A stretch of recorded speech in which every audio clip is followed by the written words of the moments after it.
All right, on to this next lecture. So, in the first chapter of one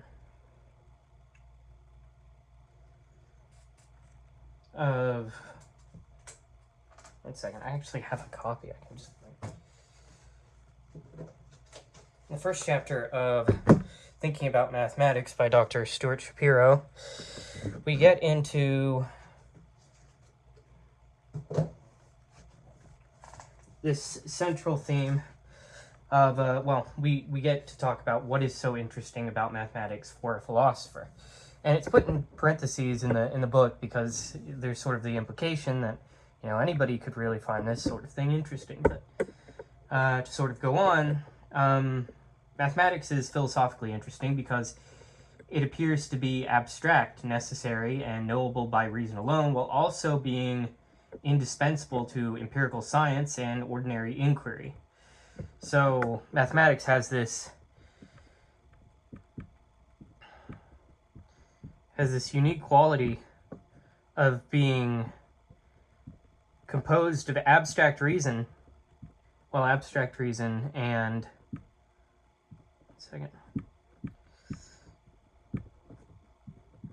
scientific applicability.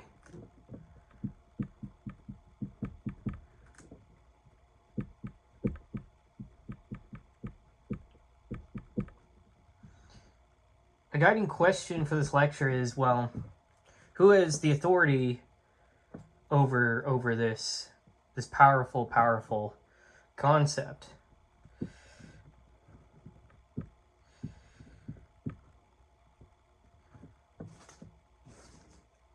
Or rather, who has any authority at all over mathematics?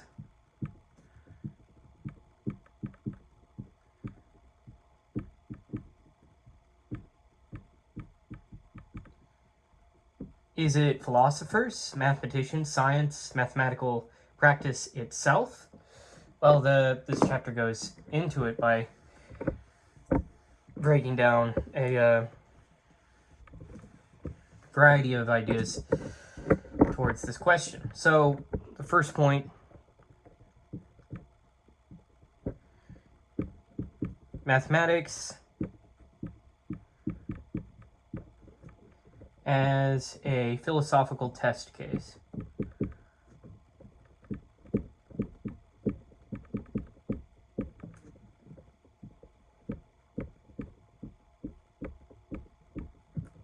Mathematics has attracted philosophers throughout history. Plato treated mathematics as training for grasping reality as it is, rather than merely as it appears. Many major figures in philosophy were also deeply engaged with mathematics or logic. Descartes, Leibniz, I'm going to butcher this pronunciation, but Frege, Russell, Hilbert, Gödel, Tarski, and others. Yeah, I've seen his name all the time, but I've never really learned how to pronounce it correctly. Mathematics is a test case for several major philosophical problems. Knowledge.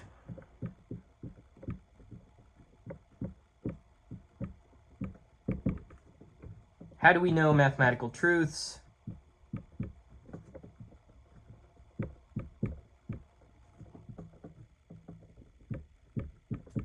And each of these I'm going to mention has its own little parallel with philosophical inquiry. Like, how do we know truths in general? How do we know what we know? Epistemology. But to move on to this other bit, reality. What are numbers, sets, functions, spaces?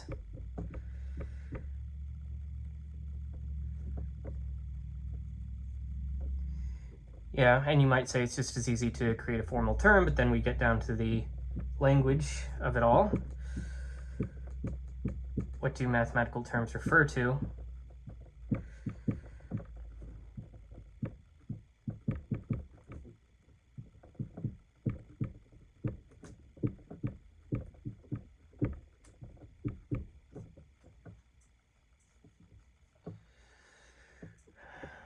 Logic.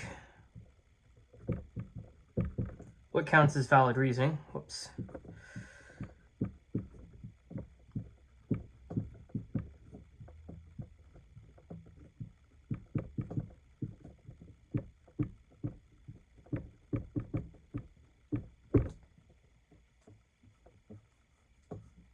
And science of it all. Why is mathematics so useful in empirical inquiry?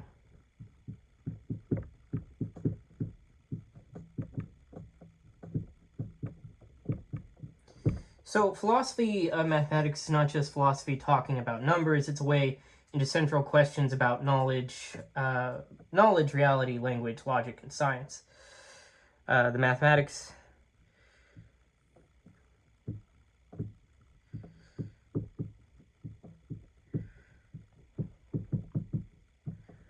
of these. Well, what mathematics has to do with these things, right? So, let's go on to the next point then.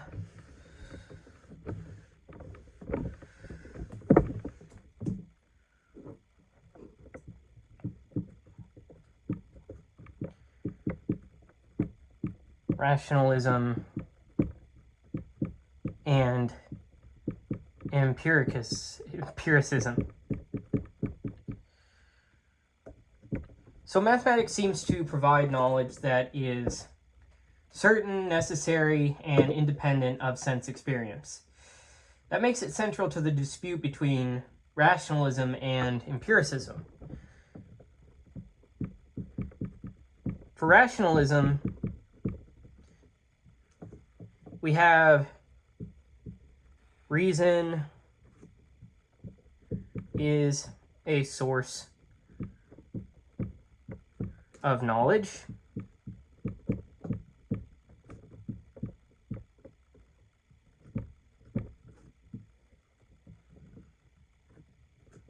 Mathematics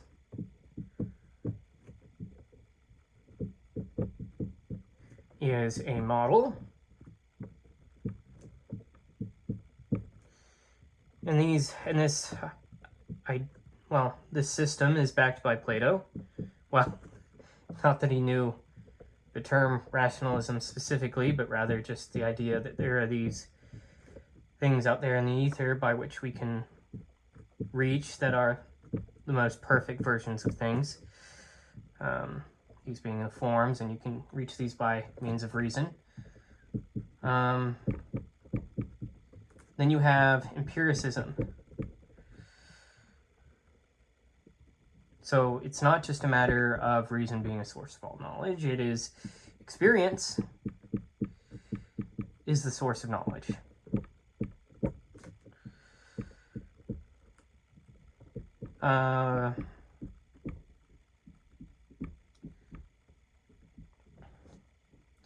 Mathematics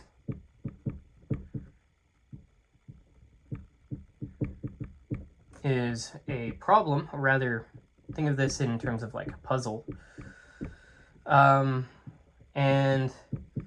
famous figures that sort of adhere to this, or that you could associate this with, are Locke, Hume,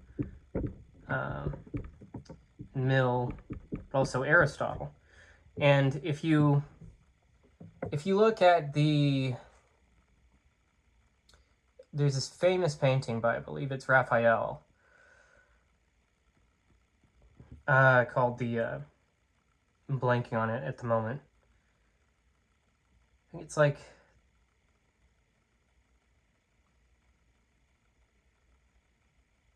Temple of Athens or something like that. Well, Plato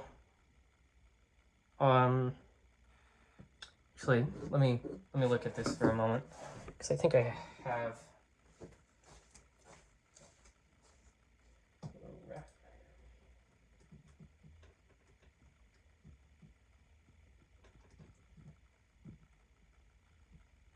School of Athens. Yeah, Raphael's School of Athens. In that picture, you'll have Plato pointing up at the sky with one finger, and Aristotle using his whole hand to point towards the earth. In the center of the picture, which really captures quite beautifully the difference in between rationalism and empiricism. It's like there's this one perfect thing that exists that transcends everything, by which we judge everything else. And then there's empiricism, which is like, well, really it's just from everything that's down here on the ground by which we come to our conclusions. Now, you know, you could say that you could have a sort of healthy balance of both, but here talking about them as in a dichotomy, we have, for the rationalist, mathematics shows what genuine knowledge looks like: proof, necessity, certainty. For the empiricist, mathematics is a challenge. If knowledge comes from experience, how do we explain mathematical knowledge? Mathematics appears to be a paradigm case of a priori knowledge prior to or independent of experience.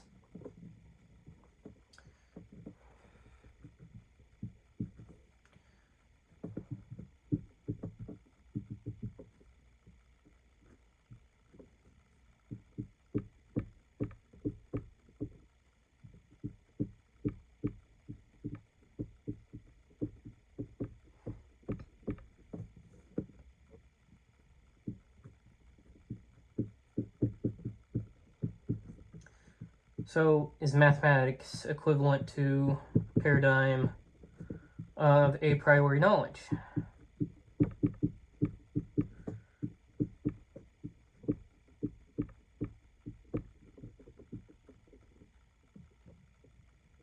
Is it the case that something like 2 plus 3 is equal to 5 is known by proof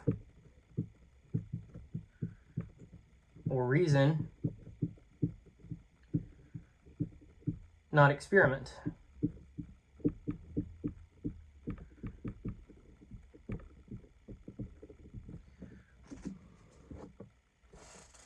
All right.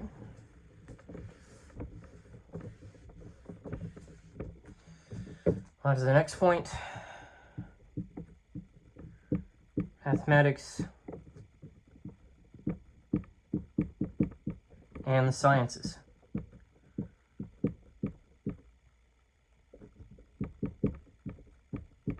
Now, mathematics is not merely abstract, it is also indispensable to the natural and social sciences. Physics, engineering, economics, computer science, statistics, and many parts of biology depend on mathematical representation. This creates a central puzzle. Why does abstract mathematics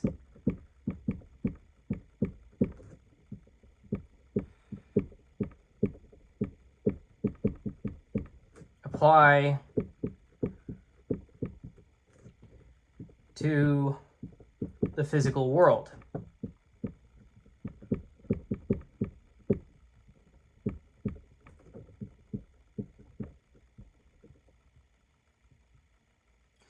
Galileo here has a useful metaphor where he says the book of nature is written in the language of mathematics, which is lovely.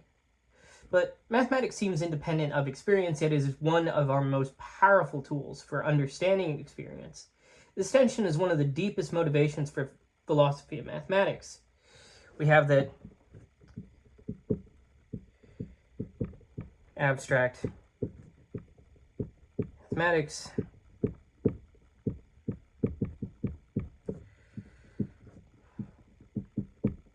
carries things to empirical science.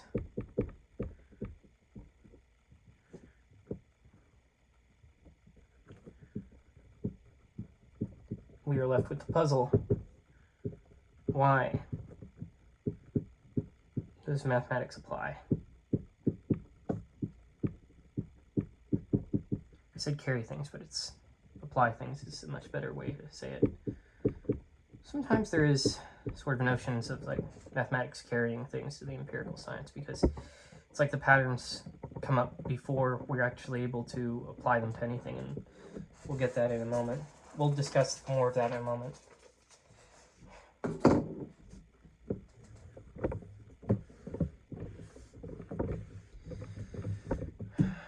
This leads us to our next point, which is that it's not just on the side of the sciences, so to speak, but logic exists as a bridge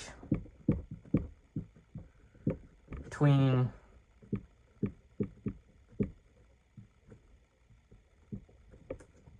mathematics and philosophy.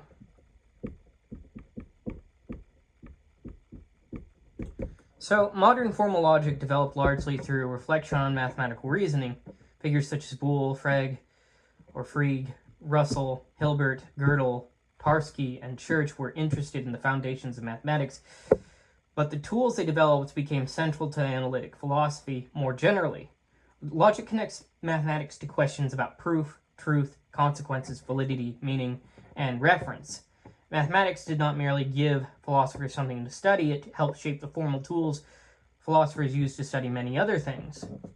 So for mathematics, you get this sort of heightened precision, I guess you could say, of logic, and this being something very useful to analytic philosophy. Not to say that, logic didn't exist or doesn't exist on its own right, but here we are.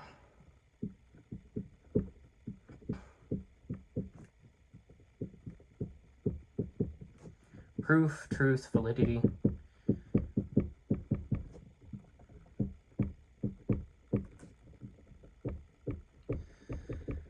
Right. So, gets us to the question of my next point, which is philosophy and mathematics.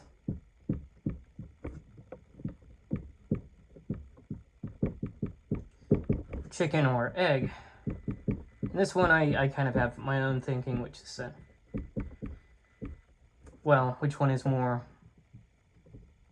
ontologically foundational? It's like philosophy then, and then there would be things which are even further beneath philosophy that aren't really abstracted out. But anyway, the central methodological question of the chapter is whether philosophy should govern mathematics or whether mathematics should govern philosophy. Does philosophy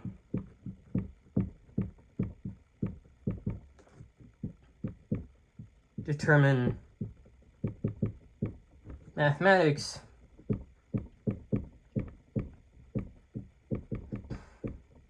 or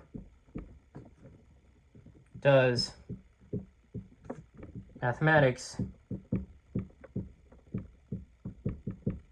determine philosophy? Now, of course, with a lot of black and white questions, could just ask, why not a bit of both? But then it's like, okay, but what if you were pressed to say one or the other? Which one would you say determines more of the other, right? So, but this chapter presents three broad positions. Philosophy first,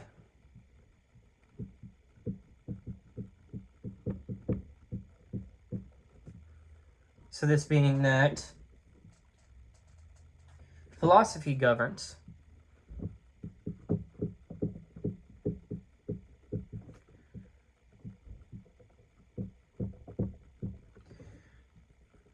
It's the position of first principles.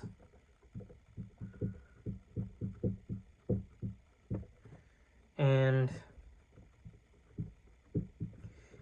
somewhat has a revisionary quality to it.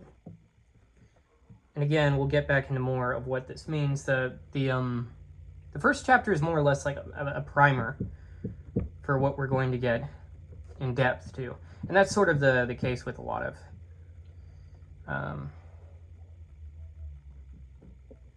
is it the case with a lot of books like this?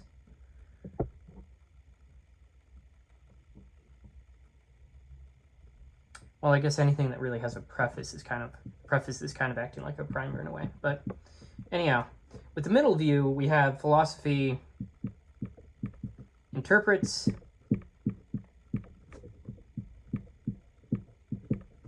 we have a mutual illumination, so this is kind of what I was getting at earlier, and no domination. But then you have a problem of like, okay, but one surely must, it's like, but if you had to say, you know, gun to your head, which one would you say influences one more than the other, right? Then it's like, which one determines the other more than the other, right? That's the sort of problem there. It's like you have the gray areas, sure. Or is it more black, or is it more white, you know? And if you don't really want to answer that question, well, I mean, then you're not really the type of person that we want to be asking. But then you have the philosophy last.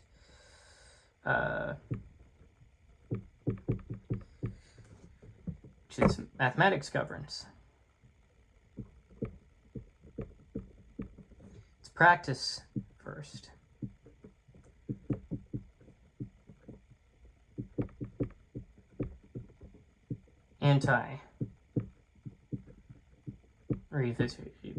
Revisionist. So the chapter is not only about mathematics, it is also about disciplinary authority, who gets to say what counts as legitimate mathematics, right? So you have this notion of philosophy first.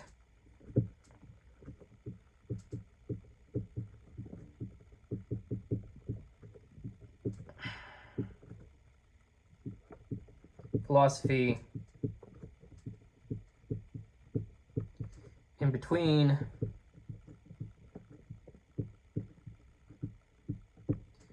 and philosophy last, if at all. Which I think arguably most mathematicians probably fall into philosophy last, if at all, because and Shapiro makes this great point where he says it's like they don't even really think about the philosophical as it applies to anything in mathematics, because I mean, like, with everything siloed such that it is, you don't really have to. You can sort of treat the outer world as a black box, and this one thing which you're interested in, it becomes the focal point of your universe in a sense. And, well, with your career and whatnot. So,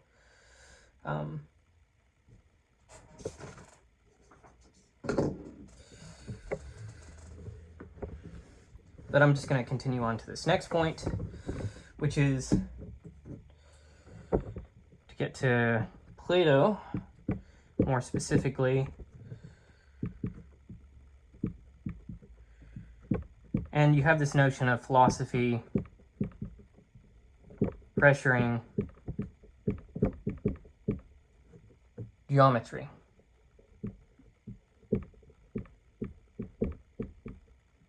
So Plato held that the true objects in mathematics are eternal, unchanging, and ideal.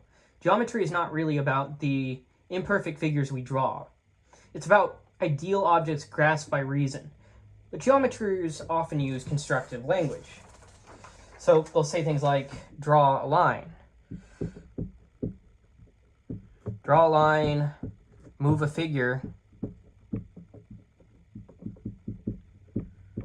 construct a triangle. And that really clashes with this unchanging thing that Plato's trying to get at, because Plato objects that this language is misleading. If mathematical objects are eternal and unchanging, then they are not literally drawn, moved, or constructed. Now, you could say that, okay, these are just approximations of the things, right? But anyhow, Plato is an example of philosophy first. His metaphysics of mathematical objects leads him to criticize ordinary mathematical language. So we have Plato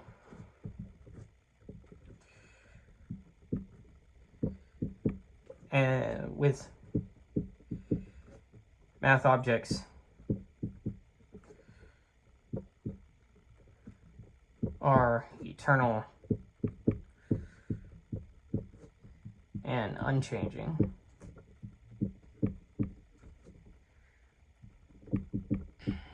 Therefore, to say something like draw a line, it's Heraclitean, it's heresy, it's philosophically misleading, at least from his perspective, right? So let's move on to the next point.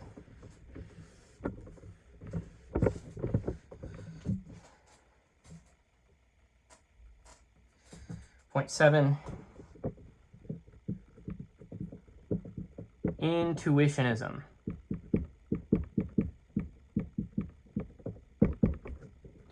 Philosophy pressuring logic.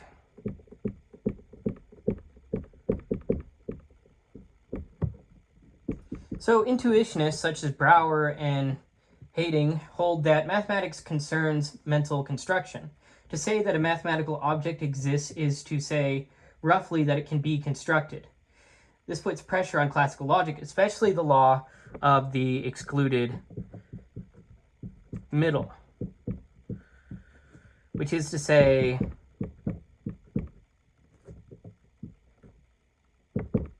P or not P. Classically, the following inference is valid: that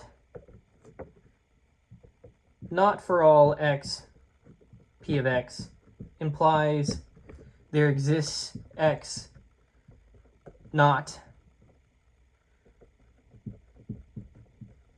P of x. But the intuitionist rejects this as a general principle.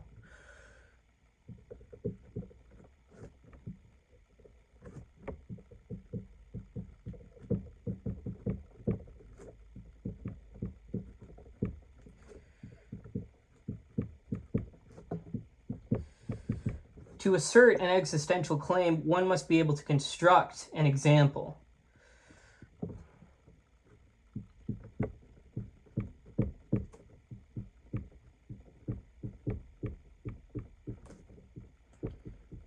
So it would be like you have to construct a demonstration each and every single time. You can't just say, oh, okay, because of these rules, it's the case that this thing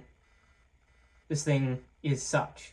For intuitionists, logic depends on the meaning of mathematical existence. If existence means constructibility, then some classical principles become suspect.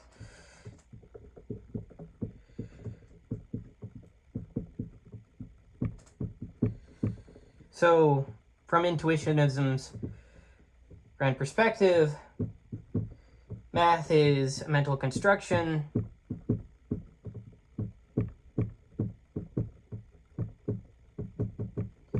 To exist means to be constructible.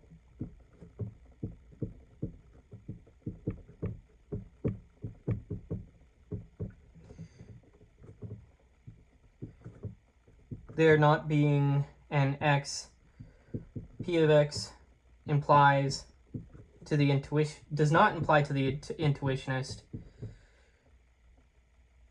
Well, I'll just erase this because we're already operating with that in mind. So, does not imply that there exists x for not P of x.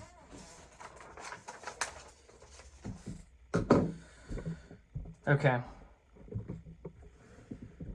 Let's move on to the next point.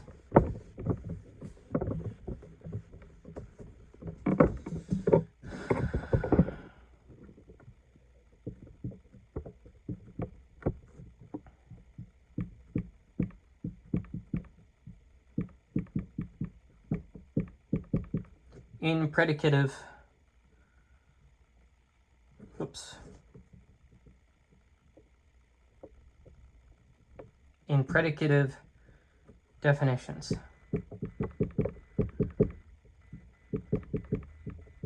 Poincaré and Gödel. A definition is impredicative when it defines an object by reference to a totality that already contains that object. So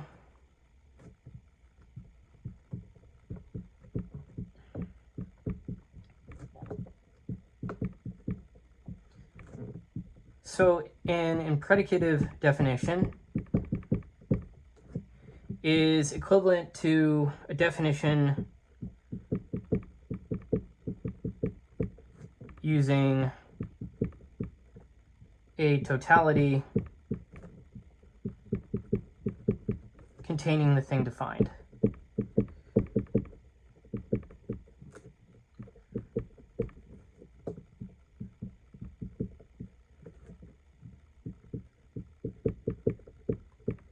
So Poincaré objected that such definitions are circular, which is kind of the feeling that I get around it. If mathematical objects are constructed, then one cannot construct an object by appealing to a totality that already contains it. Whereas Gödel defended impredicative definitions from a realist perspective. If mathematical objects exist independently of us, then definitions do not create them, which is a more precise point. They describe or identify objects that already exist. Now, whether an impredicative definition is legitimate depends partly on whether definitions are understood as recipes for constructing objects or descriptions of already existing objects. But this sort of, let's just say where Poincaré and Gödel really differ here. Each of their names are fancy and have objects and don't really sound like how you would think they would sound like in traditional American English. So they have that in common as well. But let's look at what they have in difference. Okay, so objects constructed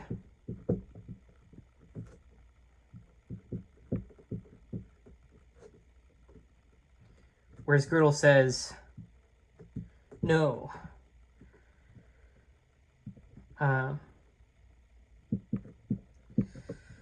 Objects discovered.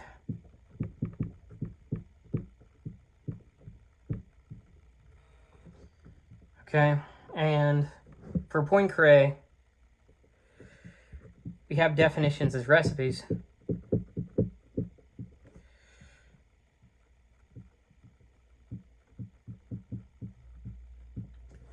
For Gödel, we have definitions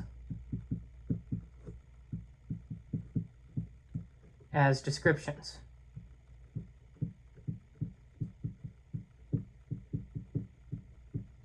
So, for Poincaré, we have that impredicativity. Why am I struggling with it now? Impredicativity is circular.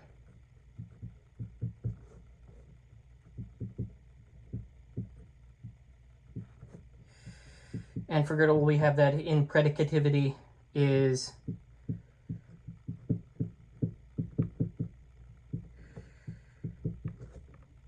legitimate.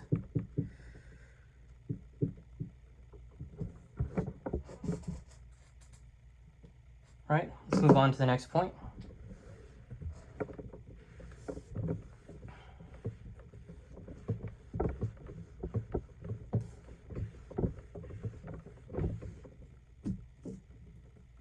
Point 9, anti-revisionism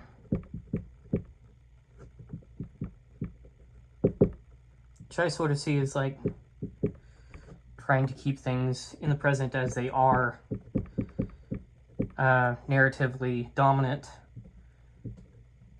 rather than to craft things in hindsight. But we'll see this perspective more. But the chapter argues that philosophy first does not fit the history of mathematics very well. Classical logic and impredicative definitions are deeply entrenched in modern mathematics, but mathematicians did not generally accept them because they first adopted a realist metaphysics. Rather, these methods became accepted because they were mathematically fruitful. It was for pragmatic reasons rather than philosophical reasons, which I agree with. You know, it's just these things work, and so they were used. It's not that people thought about them philosophically.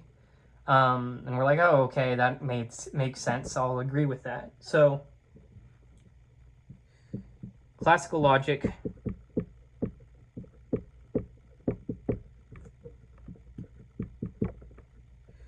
but you know, the truth of any matter tends to do that. If you know, if that's something to be adhered to, it's like, well, it's like you didn't have to agree with it. It just sort of produced the fruits, and you kind of internalized it anyway. So, and that's kind of the real moral victory, isn't it? It's like,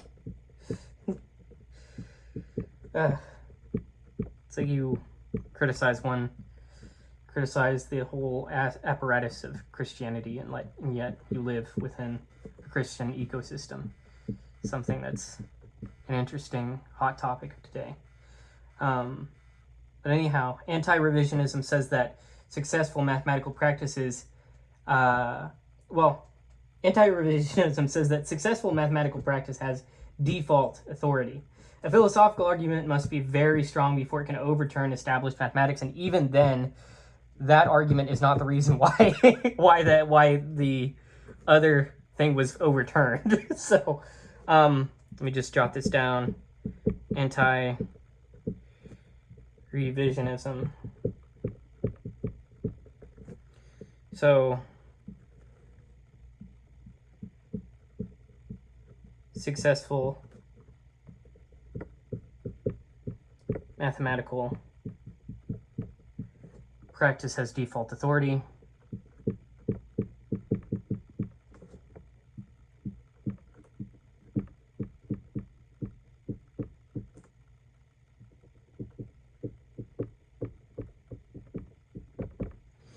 And if philosophy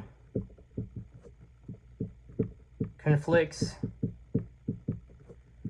with successful mathematics,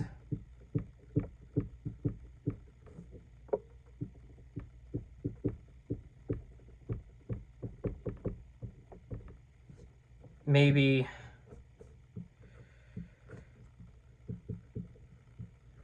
philosophy is the problem. Now some would say, no, it's just that particular philosophy which is the problem, which I think is probably a better way of putting it. But let's move on to the next point.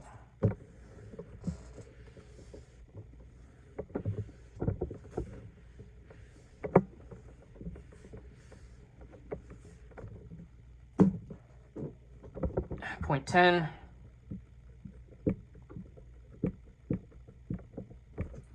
Dummett. Language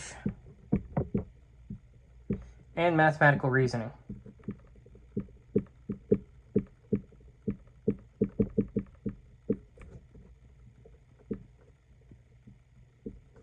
So, Michael Dummett gives another example of a philosophical argument with revisionary consequences.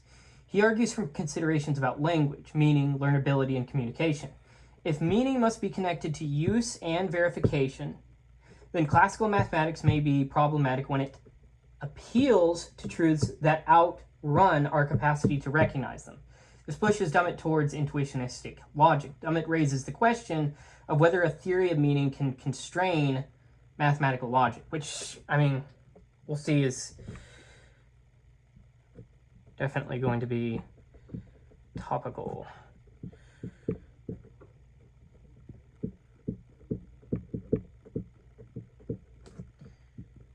Meaning implying use, learnability,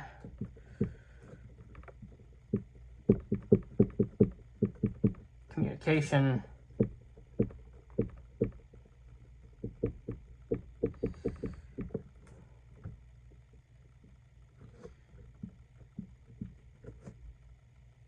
therefore is classical logic not generalizable because it's too narrow, or yeah, it's too constrained as a system, and it can't really be put outside of its own context to really mean anything. So for him, it's a matter of revise mathematics or reject the philosophy of language, which I don't think it really has to get that drastic, but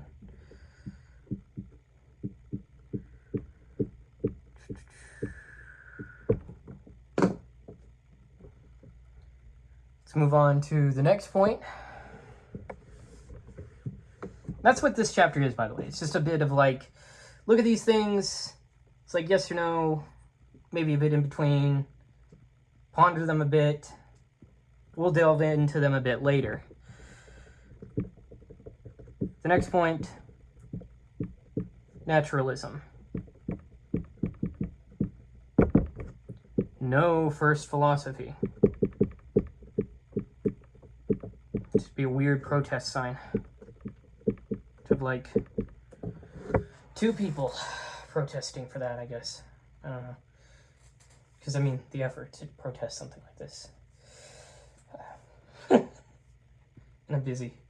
Everybody's busy. The final section introduces naturalism.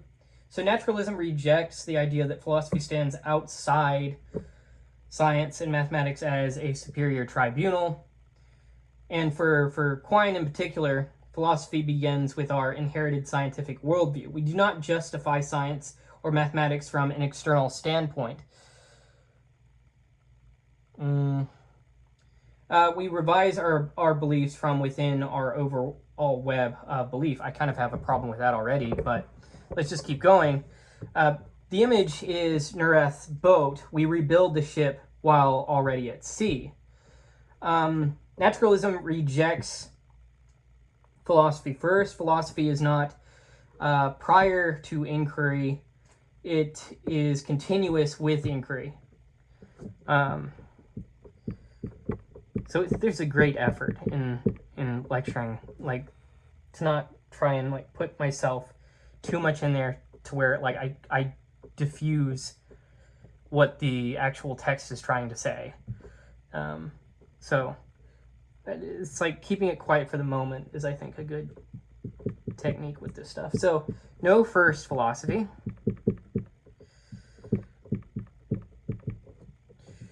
Philosophy is continuous, not prior, with inquiry. And the notion of Nurath's boat. So we repair the ship while at sea. It's like, okay, do you repair it while you're on this ship, or is there some other ship that might be able to come along and also help you? But, you know, that's a question to be delved into a bit later.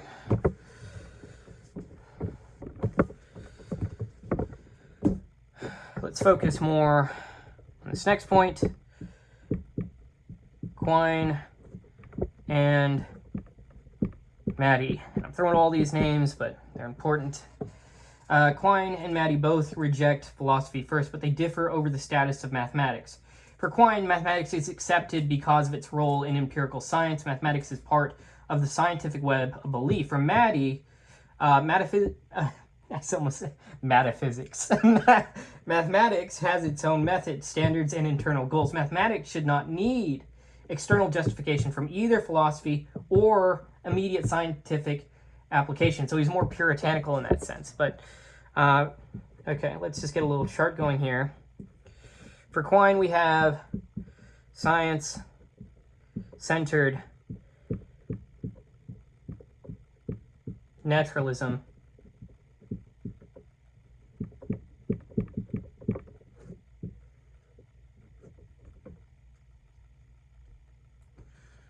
And then for Maddie, we have math-centered naturalism.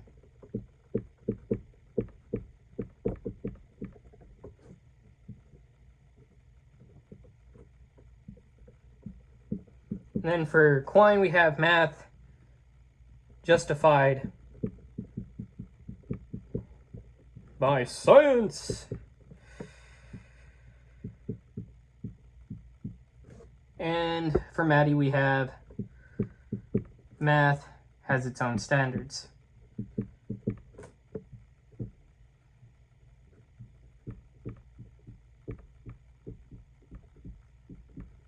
For Quine, we have web of belief.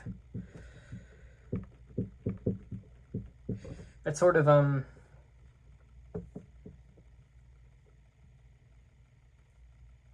exists in the continuity of science. And then we have Maddie, who says focuses more on the seams in the web itself, and that this particular seam is its own thing.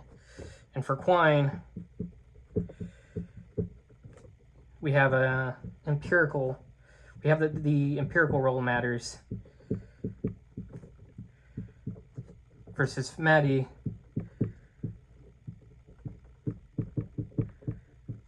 who runs along the line of mathematical practice matters.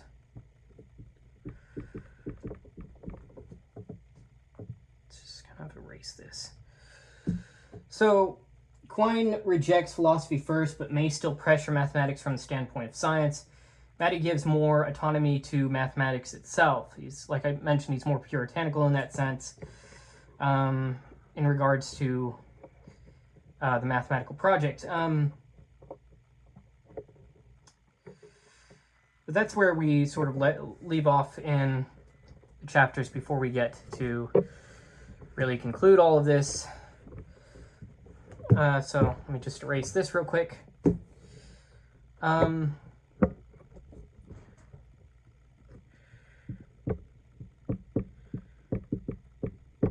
So why math matters philosophically.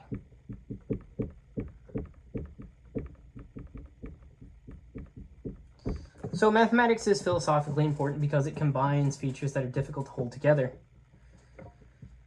A feature of mathematics is its abstract nature. Its philosophical problem raised is what is mathematics about? There's a necessary feature to mathematics. How can we know necessary truths? There's the problem of a priori within mathematics. How does this fit with empiricism? And for logic, what principles of reasoning are legitimate? For that which is applicable in mathematics, why does mathematics describe the world? And for the autonomous nature of mathematics, can philosophy criticize mathematical practice at all? And so in the final framing, to teach philosophy of mathematics well, we should present mathematics not merely as a body of theorems, but as a philosophical pressure point. Mathematics appears to be the purest exercise of reason, yet it is indispensable to our empirical knowledge of the world. It seems autonomous, yet it raises questions that reach into epistemology, metaphysics, logic, language, and philosophy of science. So in the final framing of this,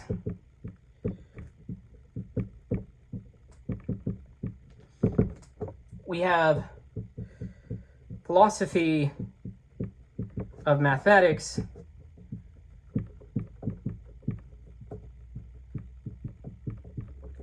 interprets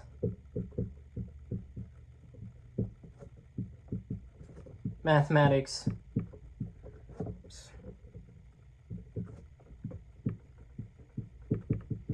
and its place in inquiry.